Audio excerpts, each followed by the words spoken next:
Welcome to special analysis. నేను రమా మండవ. ఈరోజు అనాలిసిస్లో భాగంగా మనం తీసుకోబోతున్న టాపిక్ ఏంటంటే, ఈరోజు స్వామి పరిపూర్ణానంద హిందూపూర్లో కూటమి అభ్యర్థులను ఎఫెక్ట్ చేయబోతున్నారా అంటే అవుననే చెప్పాలి.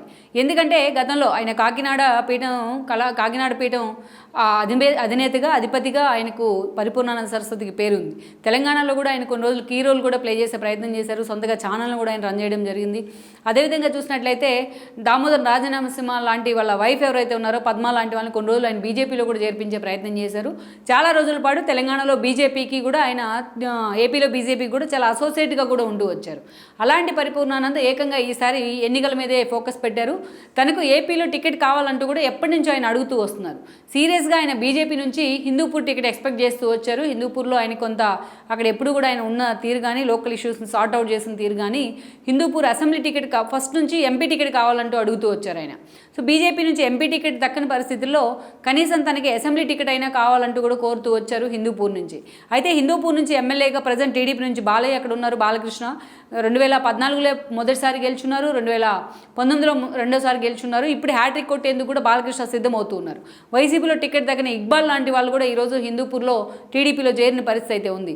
ఒకవైపు వసుంధర లాంటి వాళ్ళు బాలకృష్ణ సినిమాల్లో కొన్ని షోస్లో బిజీగా ఉన్నప్పటికీ వసుంధర లాంటి వాళ్ళు చాలా సీరియస్గా హిందూపూర్లో ఫోకస్ పెట్టే ప్రయత్నం చేశారు. పార్టీని ఎప్పుడు లైమ్ లైట్లో ఉండే ప్రయత్నం చేశారు.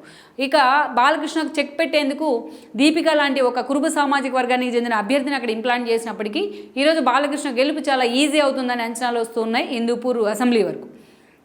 అలాంటి సిచ్యువేషన్లో ఈ రోజున ఏకంగా పరిపూర్ణానంద ఎంపీ సీటు మీదే ఫోకస్ పెట్టే ప్రయత్నం చేశారు. ఆయన ఎంపీ సీటుకి నామినేషన్ వేసేందుకు కూడా సిద్ధమవుతున్నారు. హిందూపూర్ ఎంపీ సీటు టీడీపీ నుంచి చూసినట్లయితే అంబికా లక్ష్మీనారాయణకు టీడీపీ టికెట్ ఇచ్చే ప్రయత్నం చేసింది. వైసీపీ వైపు నుంచి చూసినట్లయితే ఈరోజు అక్కడి నుంచి ఏదైతే గాలి జనార్దన్ రెడ్డి శ్రీరాములు వాళ్ళ బంధువైన శాంతకుమార్కి టికెట్ ఇవ్వడం జరిగింది. జగన్మోహన్ రెడ్డి ఆవిడ కూడా ఒక బోయ్ సామాజిక వర్గానికి చెందిన వ్యక్తి ఆవిడ. సో అక్కడ స్థానికంగా సామాజిక వర్గ సమీకరణాలను దృష్టిలో పెట్టుకుని అటు చంద్రబాబు నాయుడు కానీ ఇటు జగన్మోహన్ రెడ్డి కానీ హిందూపూర్లో పావులు గదిపే ప్రయత్నం చేశారు. జగన్మోహన్ రెడ్డి గత ఎన్నికల్లో గోరంట్ల మాధవ్కు హిందూపూర్ ఎంపీ టికెట్ ఇచ్చే ప్రయత్నం చేశారు. ఆయన కూడా కురుబ సామాజిక వర్గమే. గోరంట్ల మాధవ్ వ్యక్తిగతంగా వచ్చిన కొన్ని విషయాలు కావచ్చు, ఆయన మీద ఉన్న వ్యతిరేకత కావచ్చు, ఈసారి ఆయన పక్కన పెట్టి జగన్మోహన్ రెడ్డి శాంతకుమారికి టికెట్ ఇచ్చే ప్రయత్నం చేశారు లోకల్గా ఉన్న క్యాష్ పాలిటిక్స్ని దృష్టిలో పెట్టుకుని. బట్ అదే స్థాయిలో చంద్రబాబు నాయుడు కూడా అంబికా లక్ష్మీనారాయణకి అయితే టికెట్ కేటాయించారు. లాస్ట్ మినిట్లో పరిపూర్ణానంద తన టికెట్ కావాలని బీజేపీ నుంచి లాబింగ్ చేసినా బట్ ఆ దిశగా మాత్రం వర్కౌట్ అయితే జరగలేదు. బట్ బీజేపీ నుంచి తనకు టికెట్ రావాలని ఉన్నా చంద్రబాబు నాయుడు అడ్డుపడ్డారంటూ కూడా పరిపూర్ణానంద విమర్శలు చేస్తూ వచ్చారు. రీసెంట్గా పరిపూర్ణానంద పిలిపించుకొని మరి చంద్రబాబు నాయుడు కన్విన్స్ చేసే ప్రయత్నం చేసినా బట్ పరిపూర్ణానంద మాత్రం ఎక్కడ కన్విన్స్ కాని పరిస్థితి అయితే ఉంది.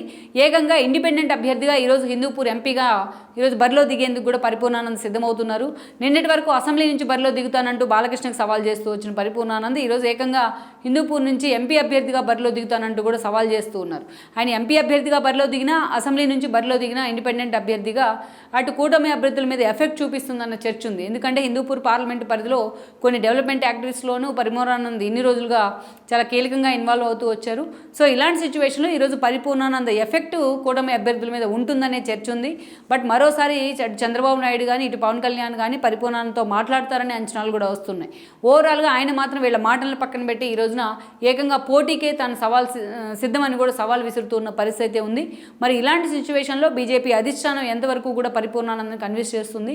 బట్ కన్విన్స్ కాకుండా పరిపూర్ణానంద పోటీ చేసినట్లయితే ఆయన ఎఫెక్ట్ హిందూపూర్ పార్లమెంటు పరిధిలో ఉంటుందా, హిందూపూర్ అసెంబ్లీ వరకే పరిమితం అవుతుందా, ఆయన అసలు పార్లమెంటుకి పోటీ చేస్తారా, అసెంబ్లీకి పోటీ చేస్తారా అనే అంశం కూడా ఈరోజు అనంతపురం రాజకీయాల్లో చాలా హాట్ టాపిక్ అయిన అంశంగా మారింది. ఈ వీడియో మీకు నచ్చినట్లయితే please share, like and subscribe R24 Telugu.